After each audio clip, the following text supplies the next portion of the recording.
Nous lisons Exode chapitre 12 à partir du verset 1. Exode chapitre 12. Nous lisons à partir du verset 1er. Il est écrit: L'Éternel dit à Moïse et à Aaron dans le pays d'Égypte: Ce mois-ci sera pour vous le premier des mois. Il sera pour vous le premier des mois de l'année.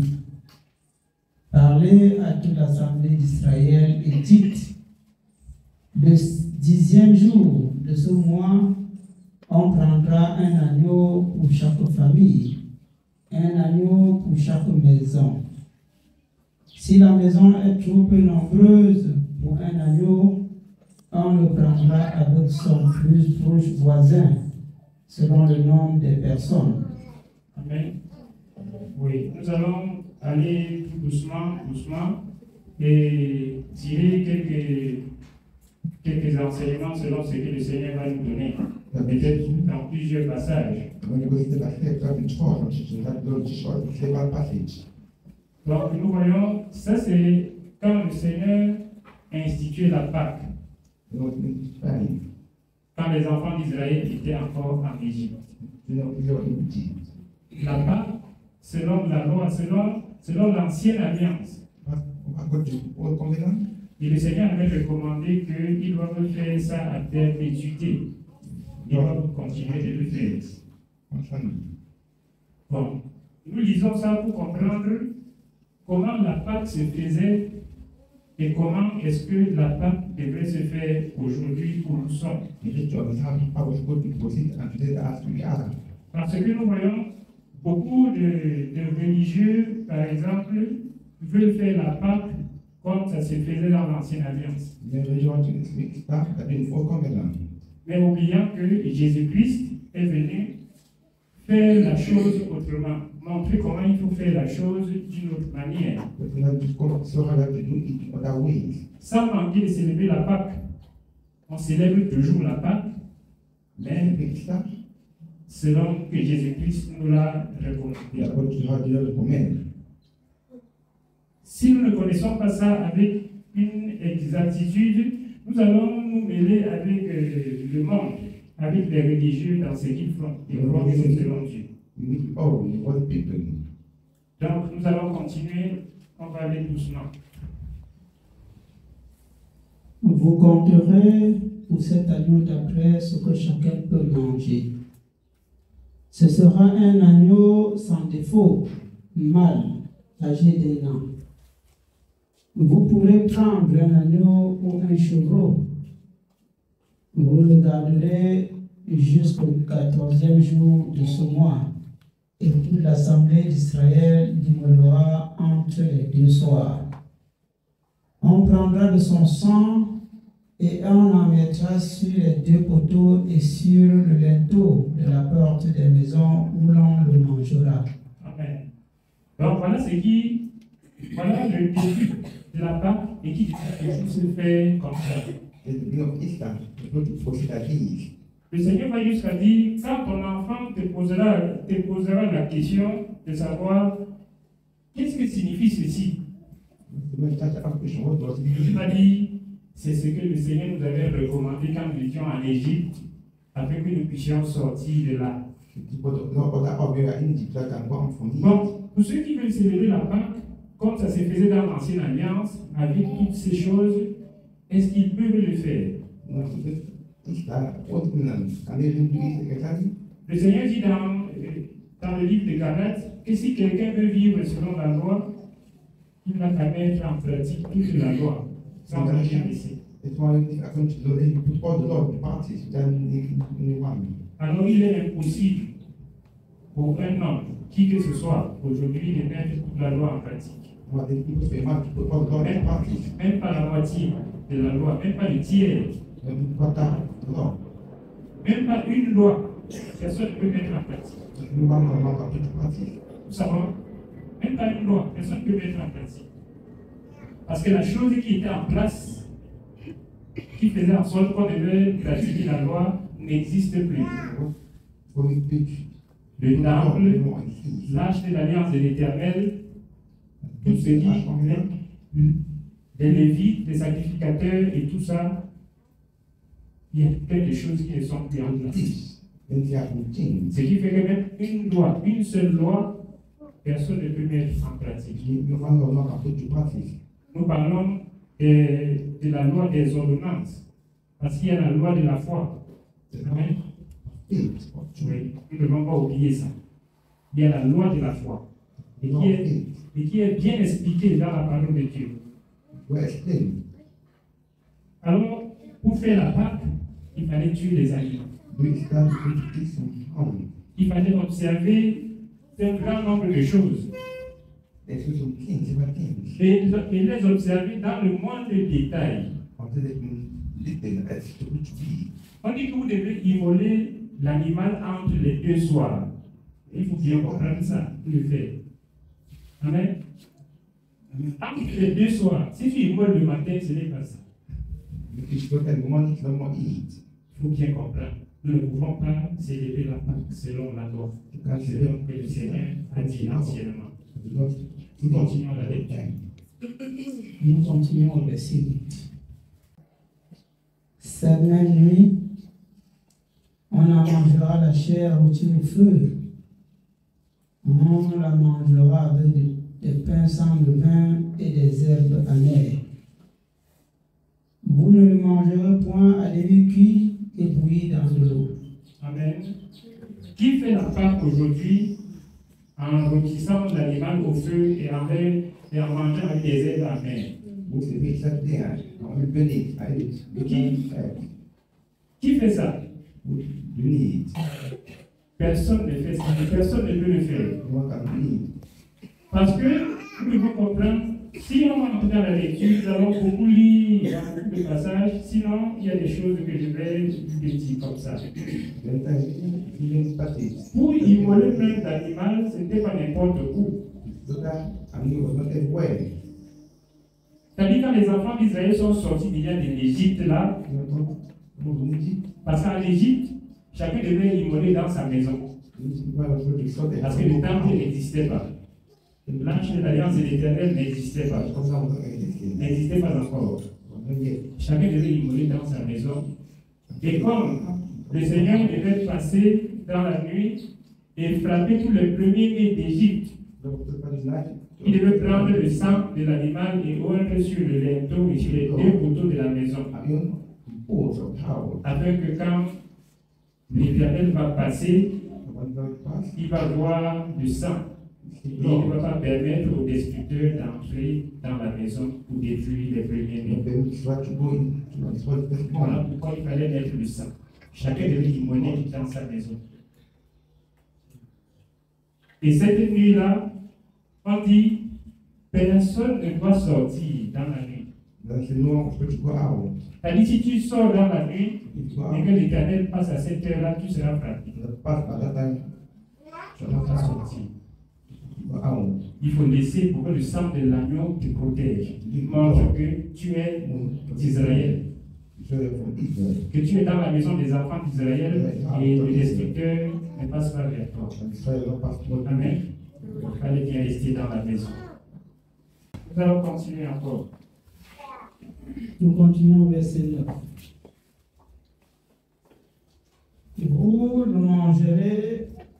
le mangerez point à demi cuit et bouilli dans l'eau, mais il sera rôti au feu, avec la tête, les jambes et l'intérieur. Vous n'en laisserez rien jusqu'au matin, et s'il en reste quelque chose le matin, vous le brûlerez au feu. Quand vous le mangerez, vous aurez vos reins sains, vos souliers aux pieds et votre bâton à la main. Et vous le mangerez à la hâte. C'est la part de l'Éternel. Amen. Vous allez manger, avant de manger, il faut avoir votre bâton, vos reins sains et vos souliers aux pieds. C'est-à-dire qu'il faut être prêt. C'est significatif pour ce que nous faisons aujourd'hui. Amen. La part de l'Éternel, c'est la sainte scène que nous prenons là chaque jour. C'est ça la part de l'Éternel. Et maintenant, quand il dit c'est significatif, nous allons voir, pour prendre la Sainte Seine, il faut être prêt.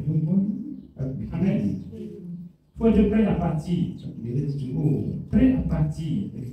Comme tu dois avoir ton bâton à la main, les souliers aux pieds, tes rêves sains, tout ce qu'il faut pour partir, tu es là. Et tu manges un acte. C'est significatif aujourd'hui là. Le Seigneur ne fait rien pour faire. Non. Tout ce qu'il fait, c'est pour un but. Même quand on ne voit pas le but de la chose maintenant, plus tard, on va voir que c'était une chose importante. Ça veut dire quelque chose. Les gens le faisaient autrefois dans la chair. Oui, moi j'ai mon bâton, j'ai mon soulier. J'ai les souliers aux pieds, j'ai mes reins sains. Et je mange. Ça c'était charnel là-bas. Mais maintenant c'est spirituel. Il faut avoir les reins sains. Voilà pourquoi le Seigneur dit quelque part dans la parole, saignez les reins de votre entendement. Amen. Et il dit ailleurs, il dit, ayez à vous la vérité pour ceinture. Voilà, c'est ça.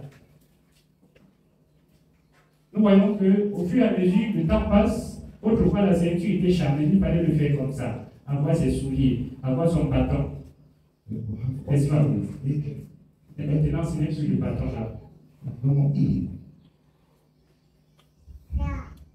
Le Seigneur nous fait comprendre qu'il faut être prêt. Il faut prendre la part du Seigneur. On continue. Cette nuit-là, je partirai dans le pays d'Égypte et je frapperai tous les premiers-nés du pays d'Égypte, depuis les hommes jusqu'aux animaux, et j'exercerai des jugements contre tous les dieux d'Égypte. Je suis l'Éternel. Le sang vous servira de signe sur la maison où vous serez. Je verrai le sang et je passerai par-dessus vous.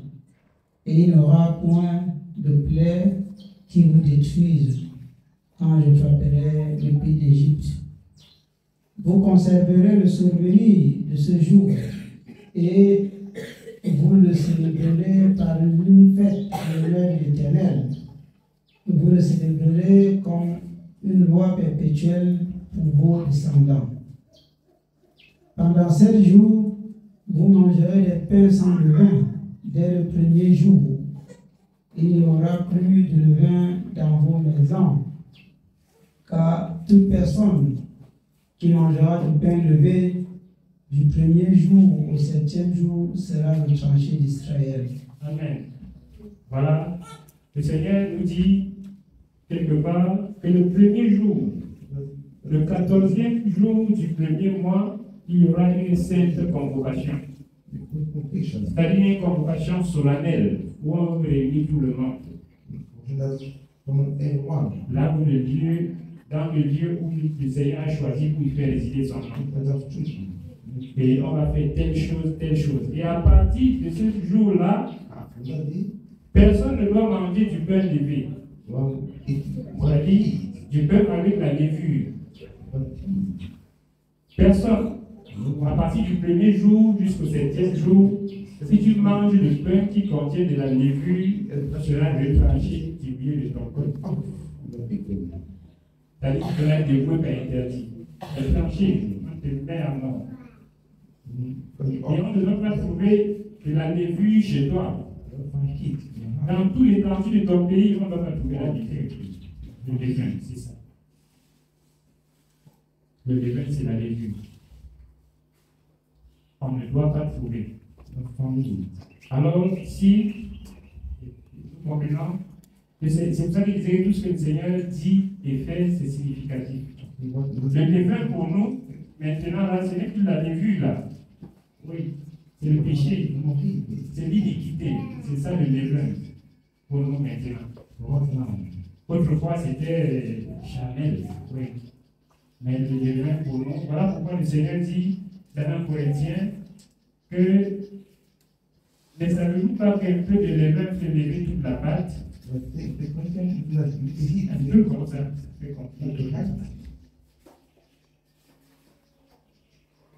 Si nous voulons célébrer la Pâque, pour ceux qui veulent célébrer la Pâque selon l'ancienne alliance, il faut bien se préparer à observer tout ça. Amen. Ou bien choisir un jour en disant que ça c'est le jour de la Pâque, ou ça c'est la semaine de la Pâque. Il faut bien observer tout ça. Le Seigneur Jésus-Christ ne nous a plus parlé d'une semaine de la Pâque. Amen. Non. Il ne nous a plus parlé d'une semaine de Pâques. Jamais. Alors si on veut observer, on choisit. Les religieux font souvent la Pâque quand même. En avril, n'est-ce pas? Nous voyons. Et ils essayent de faire l'effort de s'aligner à ce qui est écrit. Parce que le Seigneur avait recommandé à Israël que vous ferez la Pâque le premier mois de l'année. Amen. Le premier mois de l'année. C'est là que vous allez faire la Pâque. Or, le premier mois de l'année juive n'est pas le premier mois de notre année. Amen. Le premier mois de l'année juive, on appelle ça le mois de Nissan. Maintenant, là où ils font fausse route, c'est que le mois de Nissan contient 2 mois. Donc c'est entre 2 mois. Entre mars et avril. Maintenant, ils font en avril. Entre mars et avril. Nous voyons ça. Ils cherchent à s'accommoder, mais ça ne pourra pas marcher comme ça. Ils veulent faire ça entre mars et avril, ou bien en avril. Est-ce que c'est le début du mois de leur année? C'est pas ça. Ils veulent se conformer au mois de l'année des Juifs, n'est-ce pas? Bon. Il faut donc se conformer à tout ce que les Juifs faisaient. Amen. À immoler l'animal, à passer toute une semaine sans manger du pain levé, sans avoir du levain sur toute l'étendue du pays et faire tout ce qu'il faut. Il faut bien se conformer à tout. Voilà pourquoi nous avons dit au début que le Seigneur dit dans Galates, par exemple, que si quelqu'un peut vivre selon la loi, qu'il mette toute la loi en pratique. Parce qu'il dit, celui qui mettra ces choses en pratique vivra par elles. Si quelqu'un arrivait à mettre la loi en pratique tout entière, la personne devait vivre. Elle devait sauver. Ce n'est pas le mensonge. Elle devait sauver. Mais c'était impossible. C'était impossible. Parce que le Seigneur nous fait comprendre que la loi a été comme un pédagogue pour nous conduire à Christ. Amen. Dans la loi a été comme un pédagogue pour nous conduire seulement à Christ. Ça ne pouvait pas nous sauver. Ça ne pouvait pas sauver l'homme. C'était pour apprendre à l'homme à faire des choses, apprendre à l'homme à comprendre, à connaître le péché, à connaître des choses, jusqu'à ce que tous arrivent maintenant à Christ et vivent la parole de Dieu. Amen. Vivre la parole. Donc personne ne peut mettre cette loi en pratique, si ceux devant qui il y avait tous les accessoires pour mettre la loi en pratique n'ont pas pu. Pour nous, maintenant que les accessoires ne sont plus, nous voulons mettre en pratique et s'en sortir là, et nous en sortir. Nous ne pouvons pas mettre en pratique et nous en sortir. C'est impossible pour nous. 10 000 fois plus. Impossible. Amen. C'est encore plus impossible aujourd'hui qu'avant.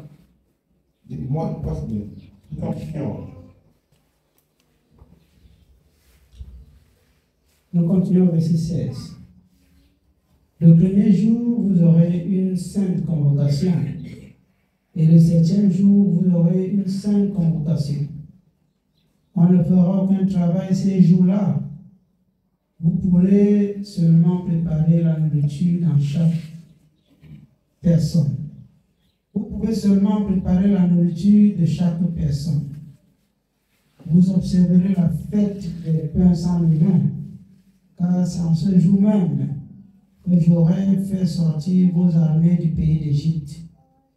Vous observerez ce jour comme une loi perpétuelle pour vos descendants. Amen. Nous voyons le Seigneur dire que le premier jour, il y aura une certaine convocation. Et que ces jours-là, on ne doit faire aucun travail. On ne doit rien faire. Même si la scène convocation dure 2 heures d'état. Quand vous rentrez là, vous ne faites plus rien. Amen. Et le dernier jour, il y aura encore une certaine convocation. Et ces jours-là, on ne fait rien. Qui veut faire la part selon la loi et comme elle est ici là? Personne.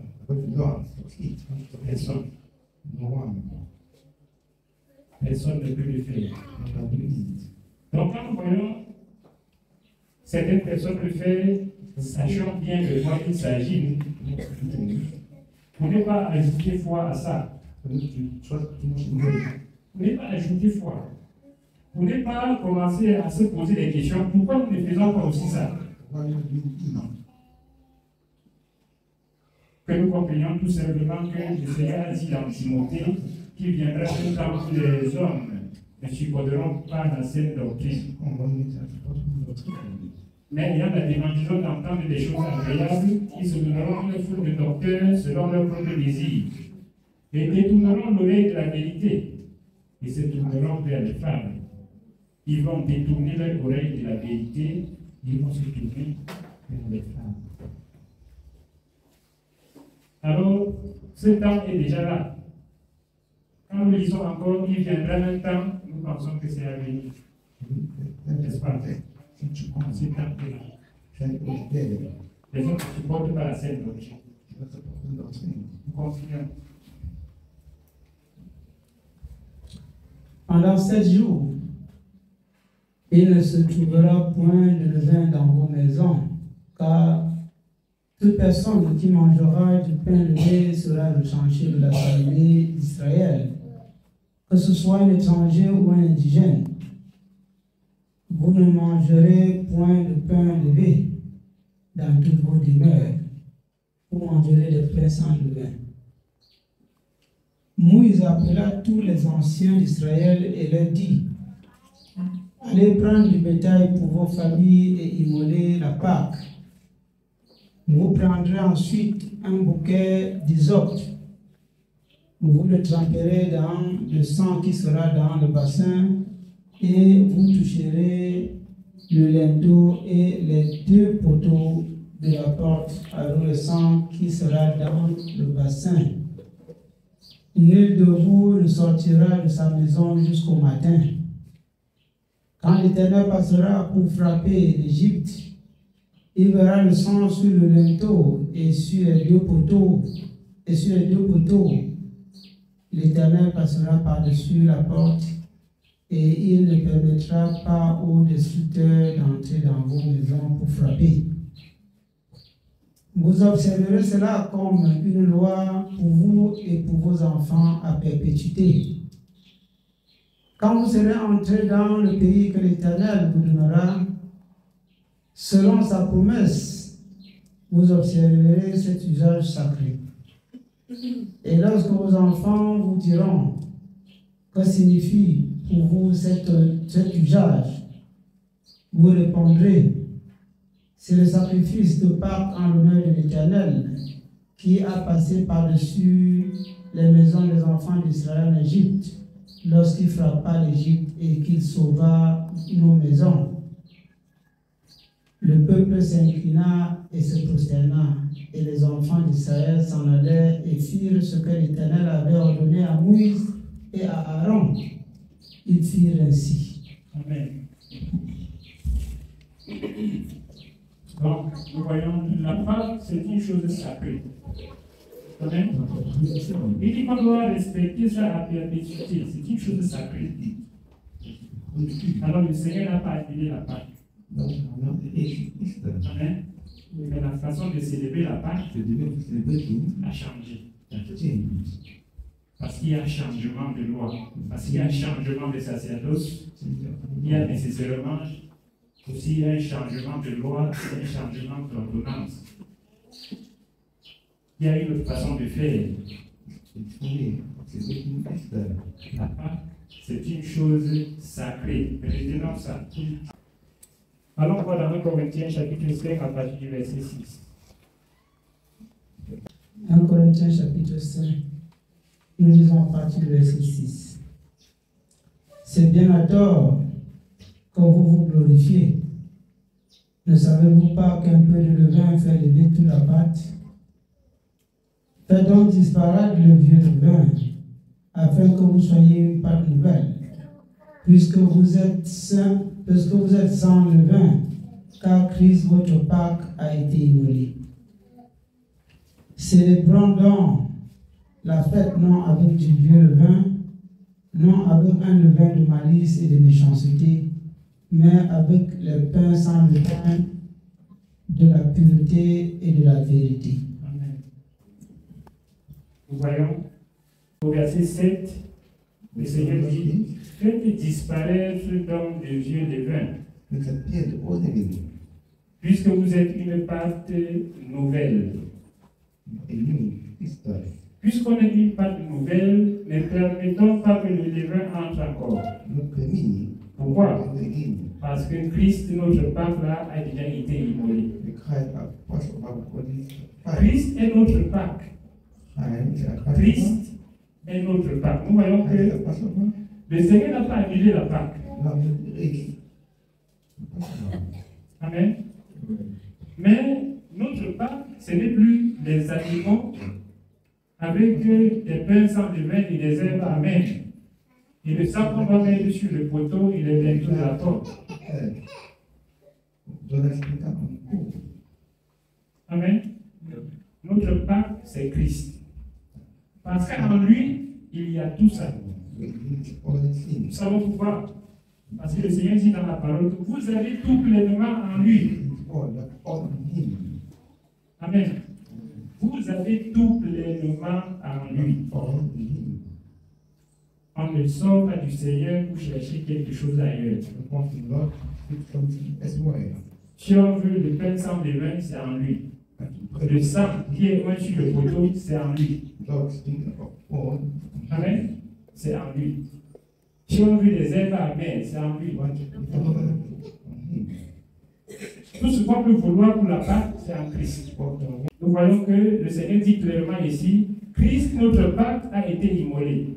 Nous voyons que nous déplaçons déjà la chose de l'ancienne alliance pour la nouvelle alliance. Et la façon de faire, ça change. Et nous allons voir de manière claire que le Seigneur nous a montré que ça devait changer. Et ça ne sera plus comme ça. Jésus-Christ a vécu quand on immolait encore la Pâque, quand on immolait les animaux. N'est-ce pas? Et tant qu'il était vivant, ça devait se faire comme ça. Amen. C'est quand il meurt, il ressuscite, qu'il donne ses ordres maintenant par le Saint-Esprit. Qu'il dit par l'Esprit, voilà ce qu'il devait faire maintenant. Il dit aux apôtres que l'Esprit Saint qui vous conduira dans toute la vérité. Donc c'est quand il donne l'Esprit que ça conduit les apôtres dans toute la vérité. Mais tant qu'il est vivant, l'Esprit ne peut pas entrer dans les apôtres. Amen. Parce qu'il dit qu'il est avantageux pour vous que je m'en aille. Parce que si je ne m'en vais pas, ce que le Père a promis ne viendra pas nouveau sur vous. Ça ne viendra pas. Vous voyez ici, il dit, faites disparaître le vieux levain, car vous êtes une pâque nouvelle, parce que, puisque notre Pâque a déjà été immolé, mettons d'autres choses de côté. Laissons tous les accessoires là. Laissons ça.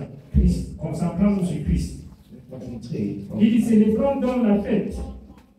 Non avec du vieux levain, non avec un levain de malice et de méchanceté, voilà ce que contient le levain. Voilà pourquoi nous disions tout à l'heure que le levain que nous comprenons aujourd'hui, c'est la méchanceté.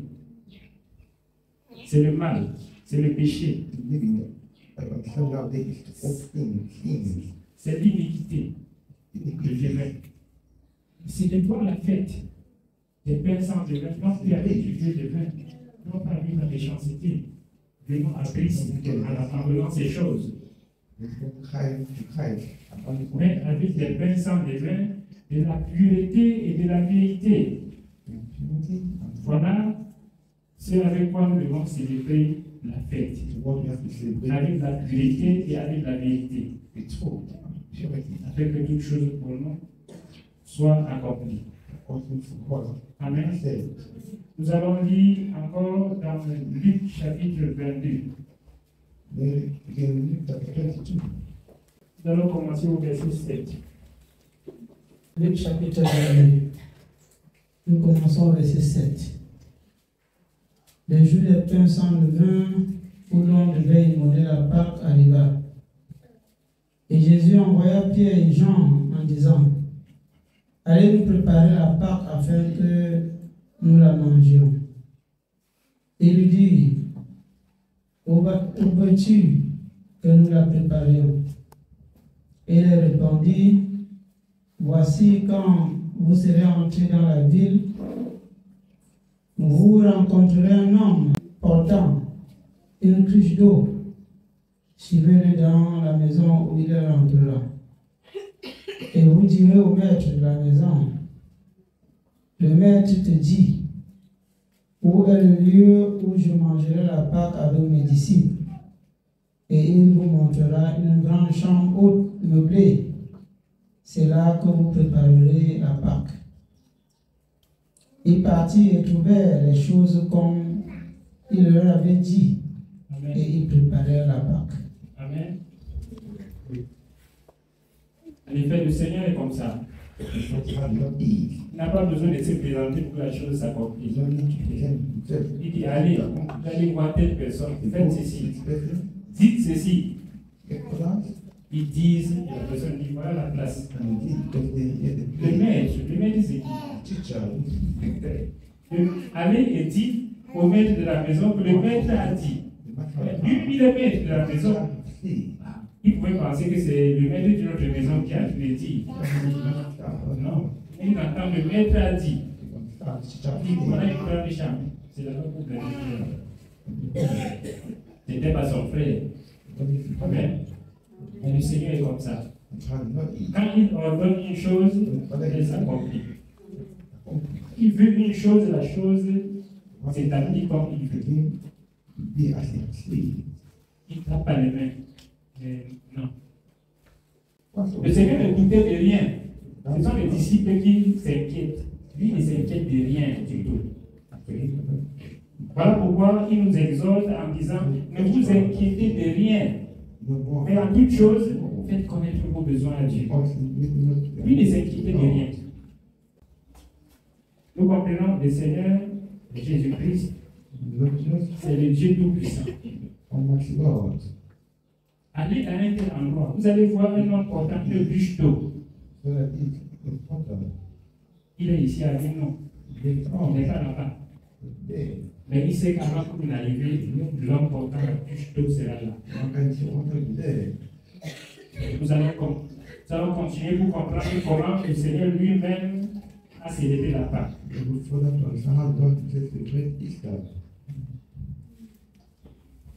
L'heure étant venue, il se mit à table et les apôtres avec lui. Il leur dit: j'ai désiré vivement manger cette Pâque avec vous avant de souffrir. Car je vous le dis, je ne la mangerai plus jusqu'à ce qu'elle soit accomplie dans le royaume de Dieu.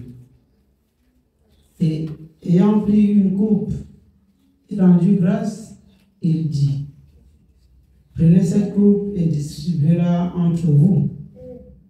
Car je vous le dis, je ne boirai plus désormais du fruit de la vigne, jusqu'à ce que le royaume de Dieu soit béni. Ensuite, il prit du pain et après avoir rendu grâce, il le rompit et le donna en disant, « Ceci est mon corps qui est donné pour vous. Faites ceci en mémoire de moi. » Il prit de même la coupe. Après le souper, il la leur donna en disant, « Cette coupe est la nouvelle alliance en mon sang qui est répandu pour vous. » Amen. Amen. Nous allons voir, nulle part en Israël, on ne célébrait la Pâque de cette façon. Amen. Nulle part, personne, dans aucune maison, on ne prenait le pain et dit que faites ceci à mémoire de moi. Dieu a dit que faites ceci à mémoire de moi. Il a beau. Mais il dit, je ne mangerai plus cette part jusqu'à ce qu'elle soit accomplie dans le royaume des cieux. Il dit de même que je ne boirai plus désormais de ce fruit de la vigne jusqu'à ce que. Il prend le pain, il leur donne et il dit, faites ceci en mémoire de moi. Ça, c'est le jour de la Pâque. Faites ceci en mémoire de moi. Et je crois que cette nuit-là, la même nuit, il est arrêté et il est conduit là où il est immolé. Comprenons. Il est arrêté et il est bafoué, tout ça là, il est conduit pour être immolé, pour être crucifié. Alors, pourquoi notre Pâque est déjà immolé? Notre Pâque est immolé. Je ne pense pas qu'après avoir crucifié Jésus, les apôtres sont allés encore immoler la Pâque quelque part, dit qu'ils se sont occupés de ça. Ils avaient une affaire trop importante pour s'occuper de la Pâque. Amen. Ils avaient une affaire tellement importante. Le Seigneur est sûr pour nous parler de la Pâque. C'est à la veille, c'est dans la nuit qu'il a été arrêté. Ne sachant pas que c'est l'animal de la Pâque, c'est l'agneau de la Pâque qui sont en train d'arrêter comme ça. Ils ne savaient pas. Ils avaient comme ça l'agneau de la Pâque. Ils partaient comme ça, ils volaient l'agneau de la Pâque. Sans le savoir. Et il ne fallait même pas qu'ils le sachent. S'ils le savaient, ils n'allaient pas y voler. Il dit à ses disciples que tout ce qui est écrit de moi, ça va s'accomplir. Nous voyons, la Pâque même que le Seigneur a instituée dans la loi, c'était écrit comme ça de Jésus. C'était pour nous conduire à Christ. À ce qui va vraiment nous sauver. À ce qui va vraiment nous sauver. Nous allons voir que tout ce qui était fait dans la loi concernant la Pâque est déjà fait pour nous depuis. Le sang qu'on mettait sur le linteau et sur les deux poteaux de la porte a été mis pour nous. Tout ça c'est écrit, ça a été mis pour nous. Donc, servons Dieu avec une pleine conviction, avec une pleine confiance en lui. Et nous n'allons pas être déçus. Parce que si nous n'avons pas une pleine confiance et une pleine conviction en lui, nous allons être déçus. Pourquoi? Parce que le Seigneur dit dans Jacques que si quelqu'un manque de quelque chose, là-bas il dit que si quelqu'un manque de sagesse, n'est-ce pas? Mais lui, il ne parle pas de la sagesse seulement. Amen. Si quelqu'un manque quoi que ce soit, il demande la chose au Seigneur. Parce que c'est lui qui pourvoit tout, non? C'est lui le Dieu pourvoyeur. Si tu lui demandes pas, tu vas demander à qui? Alors, on n'entend pas dans Jacques que si quelqu'un manque de sagesse, on s'allège sur la sagesse. Quand on veut la connaissance, on va demander à qui? Si on veut la maîtrise de soi, on demande à qui? Amen. Donc, nous n'habitons pas à la sagesse seulement. Je voudrais donc vous dire que Si nous ne servons pas le Seigneur avec une pleine confiance et avec une pleine conviction, nous serons déçus. Parce que dans Jacques, il dit si quelqu'un manque de sagesse, qu'il la demande à Dieu, qui donne à tous, et simplement et sans reproche. Et elle lui sera donnée. Mais il y a une chose qu'il faut comprendre. La chose la plus importante, il ne faut pas négliger, mais qu'il la demande avec foi sans douter. Parce que celui qui doute est comme les flots de la mer poussés et agités par les vents de côté et d'autre. Plus bas, il dit qu'un tel homme ne s'imagine pas qu'il recevra quelque chose venant du Seigneur. Amen. Mais il a quand même demandé, non? Mais il a douté. Mais il est dans la confusion. Servons Dieu avec une pleine conviction. Comme il est dit dans Romains, tout ce qui n'est pas de folie, d'une conviction est péché. Avec une pleine confiance. Sachant que le sang qu'on mettait sur le linteau et sur les poteaux de la maison a déjà été mis pour nous. Disons un peu 1 Jean chapitre 1. 1 Jean chapitre 1, le verset 7. Mais si nous marchons dans la lumière, comme il est lui-même dans la lumière, nous sommes mutuellement en communion et le sang de Jésus, son Fils, nous purifie tout péché. Amen. Nous voyons tout de même que c'est le sang de Jésus, le Fils de Dieu, qui nous purifie de tout péché. C'est son sang qui nous purifie de tout péché. Donc, ça a déjà été mis pour nous. Comme ça avait été mis en Égypte, pour protéger les enfants d'Israël contre le destructeur. De même, c'est aussi mis pour nous purifier de tout péché. Alors, comme ça nous purifie de tout péché, restons toujours en Jésus-Christ, afin que son sang demeure toujours nous purifiant de tout péché. Mais si nous sortons, comme on disait aux enfants d'Israël en Égypte, que personne ne sort de dans la nuit, que personne ne doit sortir. Si nous sortons, nous allons rencontrer quelque chose de mauvais. Amen. Si nous sortons de Jésus-Christ, nous allons encore rencontrer nos iniquités.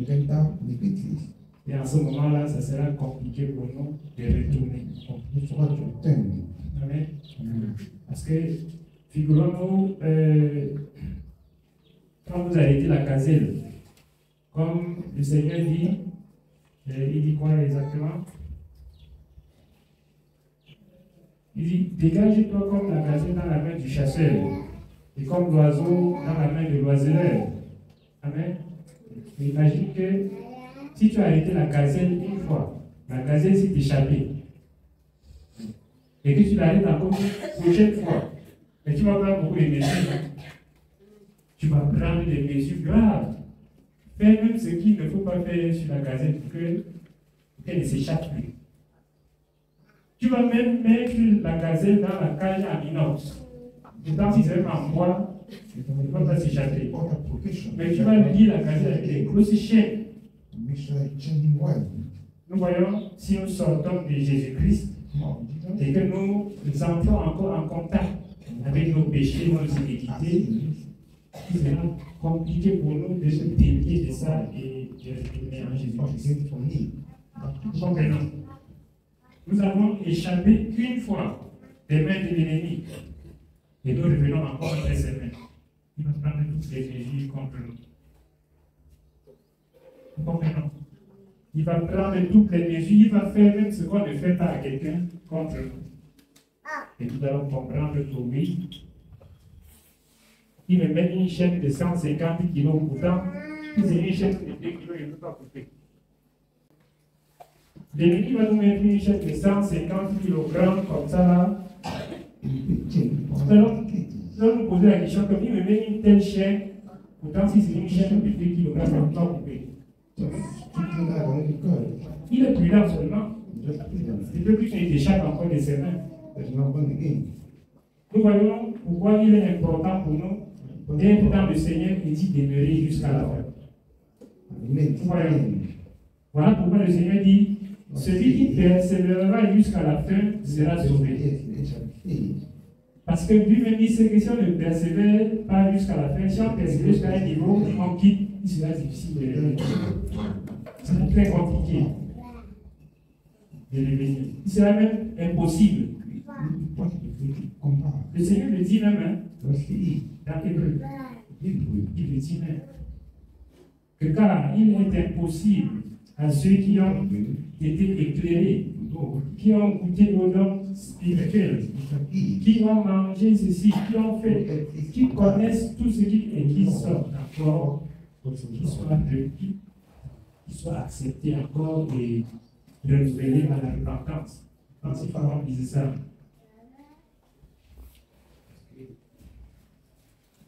Pourquoi on disait ça? Pourquoi il a dit ça? N'importe quoi. Disons voir Hébreu chapitre 6. On va lire avant de revenir dans ce point. Hébreu chapitre 6, nous commençons au verset 1.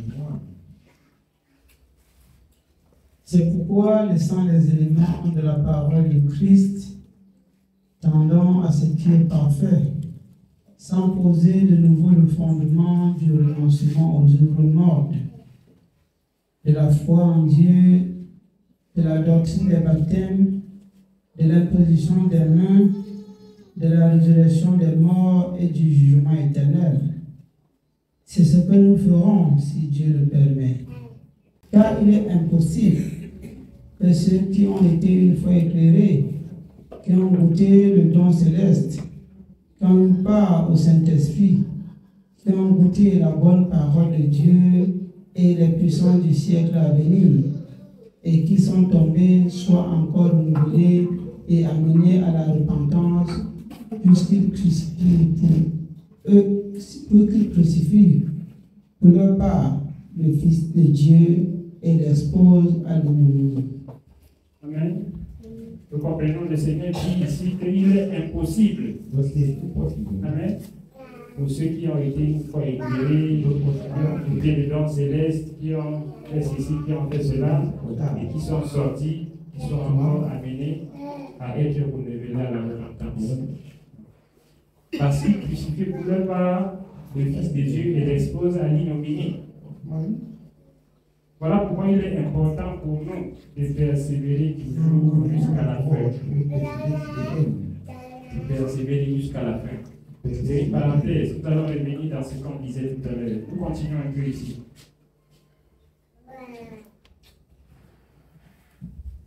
Lorsqu'une terre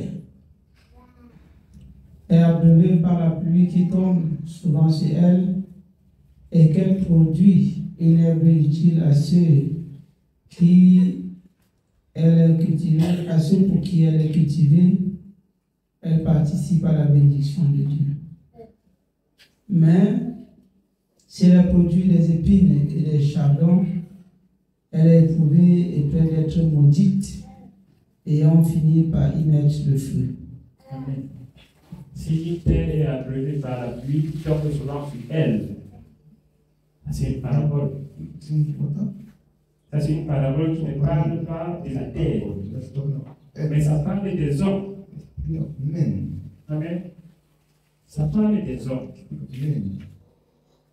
Si les hommes sont abreuvés par la parole de Dieu, qu'ils reçoivent chaque jour, amen.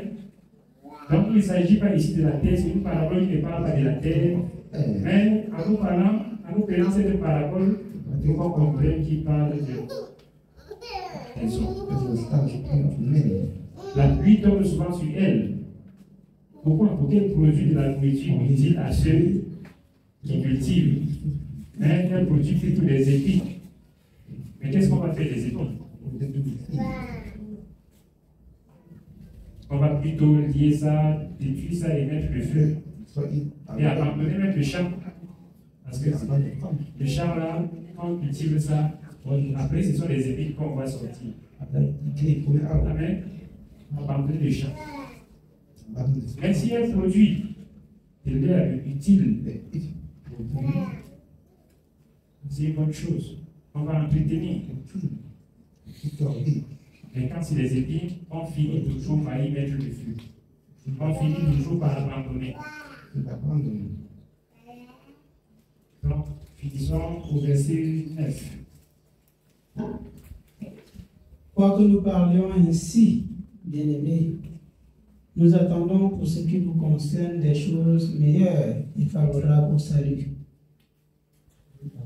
Car ce n'est pas injuste pour oublier votre travail et l'amour que vous avez montré pour son nom, ayant rendu et rendant encore des services aux saints. Amen.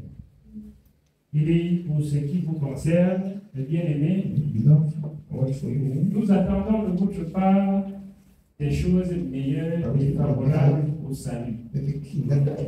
Voilà ce que l'apôtre Paul nous dit. Amen. C'est ce que l'apôtre Paul adresse à nous là. Voilà ce qu'il attend de nous. Il attend, pour ce qui nous concerne, des choses meilleures et favorables au salut. Parce que Dieu n'est pas injuste pour oublier notre travail. Notre travail et l'amour que nous avons montré pour son nom. Il n'est pas injuste, c'est un Dieu juste. Nous avons travaillé, nous avons montré de l'amour pour son nom, ayant rendu et rendant encore des services aux saints, il voit et il est juste pour nous récompenser à la juste mesure. Amen. Il voit et il est juste. Donc servons Dieu justement. Servons Dieu vraiment qui nous accorde la grâce de le servir sans distraction. Sans nous laisser distraire par quoi que ce soit. On va revenir dans Luc 22. Nous sommes dans Luc chapitre 22, au verset 21. Cependant, voici la main de celui qui me livre est avec moi à cette table. Le Fils de l'homme s'en va selon ce qui est déterminé, mais malheur à l'homme par qui il est livré. Et ils commencèrent à se demander les uns aux autres qui était celui d'entre eux qui ferait cela. Il s'éleva aussi parmi les apôtres une contestation. Lequel d'entre eux devait être estimé le plus grand? Jésus leur dit, les rois des nations les maîtrisent, et ceux qui les dominent sont appelés bienfaiteurs. Qu'il n'en soit pas de même pour vous, mais que le plus grand parmi vous soit comme le plus petit, et celui qui gouverne comme celui qui sert. Amen. Voilà. Les apôtres se posaient des questions comme tout homme charnel. Amen. Ils se posaient des questions comme tout homme charnel peut se poser la question. Qui va être le plus grand? Donc nous voyons que le Seigneur disait ici que tout ce qui est écrit de lui, ça va s'accomplir. Et ça n'a pas duré une semaine pour s'accomplir, ça n'a pas duré 2 jours. Ça s'est accompli. Quelques heures après, ça s'est accompli. Donc, nous comprenons une chose que nous ne devons pas prendre la part du Seigneur à la légère. C'est-à-dire, comme il l'a fait, et il a dit, faites ceci en mémoire de moi. Quand nous disons 1 Corinthiens 11, nous comprenons, il dit, faites ceci en mémoire de moi toutes les fois que vous en boirez. Car toutes les fois que vous mangez ce pain et que vous buvez cette coupe, vous annoncez la mort du Seigneur jusqu'à ce qu'il vienne. Amen. Toutes les fois. Ne prenons pas ça à la légère. Il y a une chose que peut-être nous n'avons pas encore bien compris. C'est que il semble souvent que les gens prennent quand ils veulent. Quand il sent que non, je suis un peu fatigué, il va aller me mettre debout comme ça là. Attends, il fait les styles, il ne prend pas. Nous comprenons. Mais il faut qu'on comprenne tout ça. Ce n'est pas une chose sans importance. Hein. Ce n'est pas une chose sans importance. Ah, je me sens un peu ceci, je ne prends pas. Pour ne pas prendre, il faut avoir une bonne raison. Amen. Ne pas prendre. Car si tu ne prends pas, quand tu pouvais prendre, c'est rejeté. Nous savons ça. Si tu ne prends pas, quand tu devais prendre, disons un peu ça, disons ça dans, disons nombre. Dans le chapitre 9, nous commençons au verset 11. C'est au second mois que la célébreront, le 14e jour, entre les deux soirs. Ils la mangeront avec des pains sans levain et des herbes amères. Ils n'en laisseront rien jusqu'au matin, et ils n'en briseront aucun os. Ils la célébreront selon toutes les ordonnances de la Pâque. Si celui qui est pur et qui n'est pas en voyage s'abstient de célébrer la Pâque, celui-là sera retranché de son peuple, parce qu'il n'a pas présenté l'offrande de l'autel au temps fixé. Amen. Le Seigneur dit ici, celui qui est pur et qui n'est pas en voyage, il s'abstient de présenter la Pâque de l'Éternel, il sera retranché du milieu de son peuple. La Pâque n'a pas changé. C'est la façon de faire la Pâque là, que l'on doit tuer les animaux, parce que l'agneau a déjà été immolé. Amen. Mais sinon, si au moment de présenter la Pâque, tu es pur, et tu ne présentes pas la Pâque, le Seigneur dit que tu seras retranché du milieu de ton peuple. C'est ce qui se faisait. Tu es retranché. Parce que tu n'as pas présenté l'offrande de l'Éternel au temps marqué. Tu as négligé. Voilà pourquoi je disais, ce n'est pas une chose sans importance, ce n'est pas une chose. Je voudrais qu'on comprenne que dans le service du Seigneur que nous faisons, dans le service que nous faisons là, il n'y a rien d'aléatoire. Nous comprenons. Il n'y a rien d'aléatoire ou de facultatif. Nous comprenons. C'est-à-dire que donc, je peux faire comme je peux ne pas faire. Il n'y a pas de problème. N'est-ce pas? Non. Il n'y a rien qui est écrit et qui est facultatif. Si quelque chose est écrit, c'est ce qu'il faut faire. Il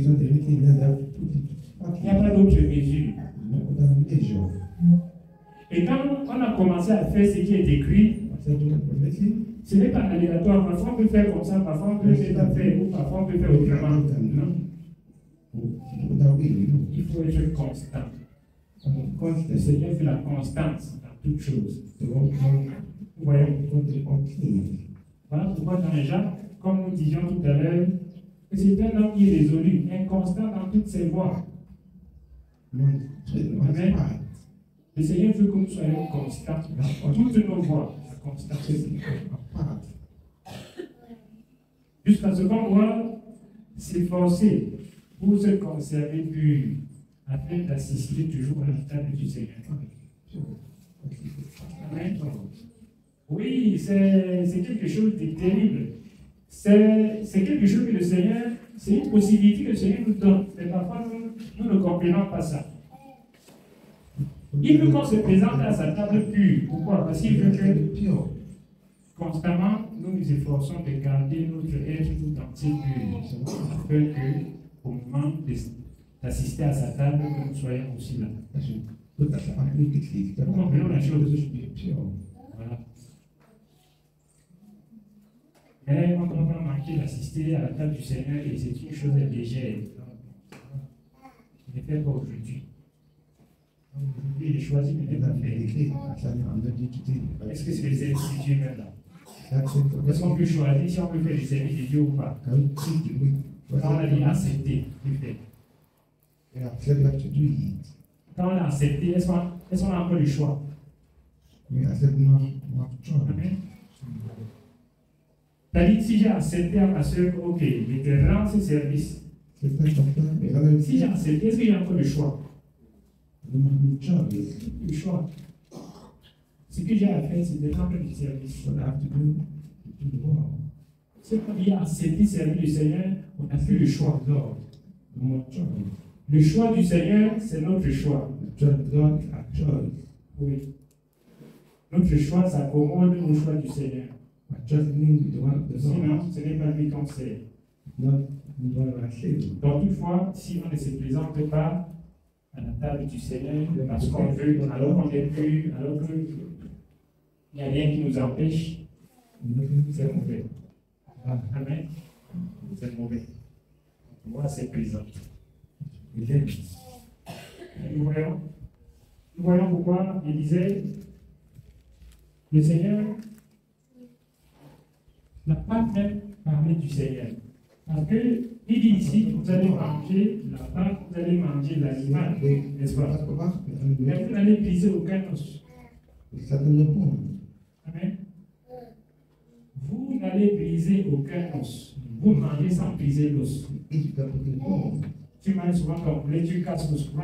Tu suis dans la on ne mangeait pas la pâte comme ça.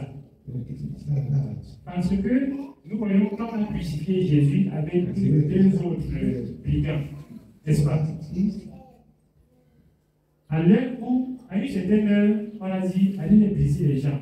N'est-ce pas? On a brisé les deux autres brigands. Mais à lui sur Jésus, on n'a pas brisé. Afin que ce qui avait été écrit fût accompli. Aucun de ces autres ne sera brisé. Nous comprenons. Le Seigneur, c'est comme ça. Le Seigneur fait des choses extraordinaires. S'il ne nous donne pas seulement de comprendre, nous ne comprenons même pas encore bien. Nous ne comprenons même pas encore comme il se doit. Nous comprenons seulement de comprendre profondément, qui nous donne la grâce, qui nous accorde la grâce de comprendre profondément que ça nous dit. Nous ne comprenons pas encore bien. Afin que ce qui avait été écrit où? Aucun de ces autres esclaves. Et on n'a brisé aucun de ces autres. Rien comme ça. Ce qui est écrit du Seigneur, tout ça, ça s'est accompli.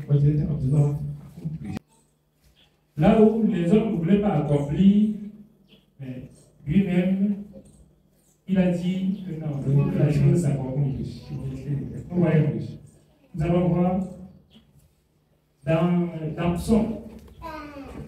Dans Psaume, il est écrit que ils ont mis du fiel dans ma nourriture.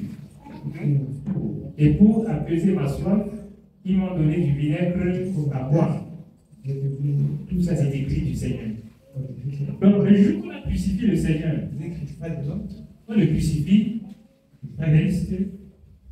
personne ne lui donne quelque chose à boire. Nous comprenons. Personne ne lui donne rien à boire. À un moment donné, il dit, j'ai soif. Nous voyons la puissance de Dieu. Il n'a pas dit, je veux le vinaigre. Amen. Il dit, j'ai soif. On va prendre une éponge remplie de vinaigre, on jette dedans.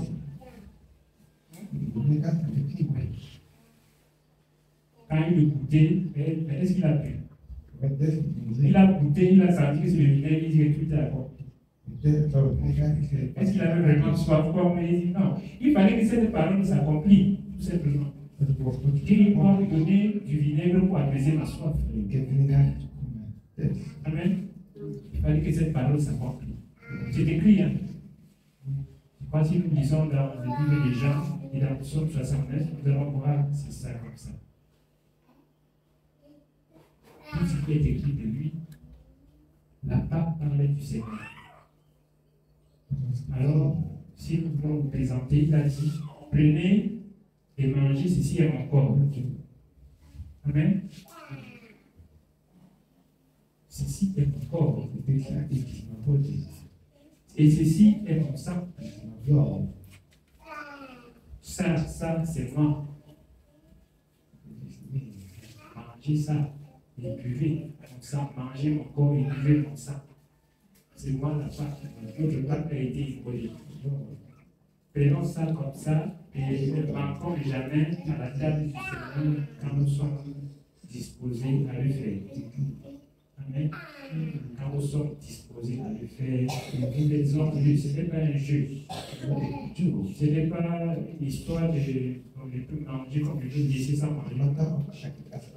Ce n'est pas la nourriture ordinaire. Amen. On ne mange pas ça parce qu'on a faim. Hein? Oui. J'ai beaucoup mangé aujourd'hui. Non, là, ça va. On mange parce qu'on a faim. C'est pour accomplir une parole. C'est pour être avec le Seigneur. C'est pour faire en sorte que le Seigneur puisse toujours porter un regard favorable sur toi. Parce que je te conserve plus afin de pouvoir l'honorer toujours autant convenable. C'est ça. Afin de toujours l'honorer, de toujours le célébrer. Je veux même dire que la Sainte Seine que le Seigneur a instituée, c'est même un avantage pour nous. Au cours de la journée, nous évitons de pécher contre le Seigneur parce qu'il montre que quand on va pouvoir prendre la part du Seigneur, prendre la part du Seigneur, que je sois aussi là. Amen. Que je sois là. Que je ne manque pas. Parce que je demande que c'est un danger pour ça. Nous pouvons souvent nous abstenir. Nous abstenir et croire que comme on s'abstient là, non, ça va, tout est arrangé. Non, c'est une chose grave. C'est évident ça comme ça. Amen. S'abstenir de s'approcher de la table du Seigneur, c'est une chose grave. C'est une chose qui n'est pas bien. Mais souvent, on peut être en désaccord avec Dieu au moment de prendre sa table, on s'abstient et on dit que bon, ça va comme je me suis abstenu là, ça arrange.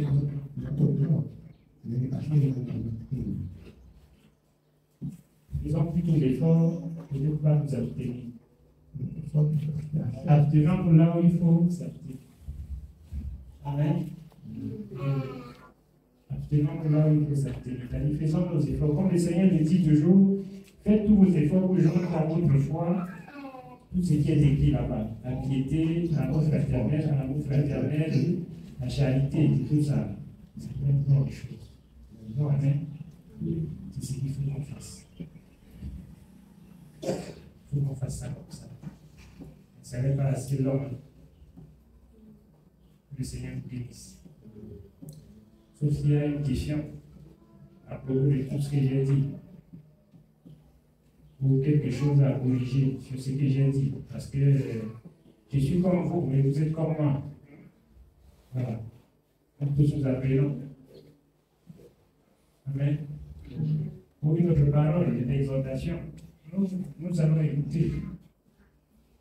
Ayons le temps pour le Seigneur. Amen.